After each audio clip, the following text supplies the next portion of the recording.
What's going on, friends? Logan Myers back here from Cinephellas.com, and we're continuing 31 Days of Horror with one of my new favorite films to watch during Halloween season, and I'm talking about 2007's Trick or Treat.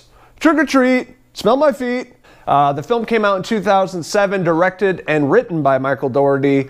And if you guys follow the channel, I'm a huge Michael Dougherty fan. I love his comics, Krampus, Trick or Treat, where this film originated from, and then he put out another Trick or Treat comic. So I'm a huge fan, and I really love this film. So Trick or Treat is I think it's 4 or 5 different stories intertwined into one.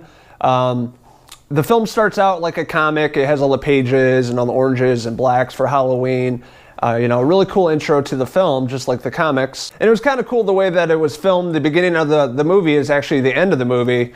And it takes you through different stories of these different characters. One being the principal, Wilkins, played by Dylan Baker. He was a really great performance in this. A sadistic and crazy principal that likes to kill people, and showing his young son the ways of the trade, and showing his kid how to kill people and cut off their limbs. And you'll see the principal is intertwined in the other stories. The other parts of the film, you'll see him in the background, or he's actually a character that meets other sub-characters, and it's pretty cool how his story unfolds. And my favorite story of the film is a group of teenagers. They're gathering jack-o'-lanterns, and they're going to take it down to the rock quarry that's based around this urban legend or this story in the town. And in the story, it's about a group of mentally challenged kids that are on a school bus. And the townspeople or the parents paid off the bus driver to kill them because they didn't want to take care of their mentally challenged kids anymore. And probably the scariest part of the film, honestly, the shot of the school bus as the driver's walking back down the aisle of the bus, and you see all the kids with their creepy masks. It was just really eerie, and they're just like lifeless. They don't move, they just sit there. There's like a vampire and a bunny and a bunch of really creepy ass masks. So as the group of teenagers make it down to the rock quarry, it may not just be a story or a legend, it may be the truth. And another story in the film is about werewolves. Anna Paquin and her group of girlfriends that transform into werewolves, and it has another character I talked about already in that scene, so it's pretty cool how they intertwine those two storylines. And the last story in the movie is focused around Brian Cox. He's an old, angry guy that lives in the neighborhood, and he's nosy, and he just hates Halloween.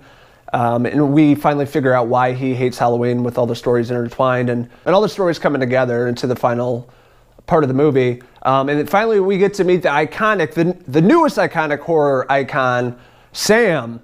The little guy with the burlap sack and the sucker. Sam shows up in a few parts of the film, kind of in the background, a little scenes, but this time we actually get to see him. Film, he takes off the mask, and he looks like an alien or some sort of creature. He fucks up some shit in the final story of him against the old man, and it was a really cool way that they ended the movie and how everything worked together. And you finally understand, because they start from the end of the movie, and then it goes to the beginning of the movie, and they kind of go back and forth throughout the movie, if that makes sense. And Trick or Treat's a really great film. I love how all the stories intertwine, the characters intertwine. And I think the standout performances is Dylan Baker that played the principal and Brian Cox. And I really love the set design and the camera work in this movie. It really sets up the atmosphere of Halloween.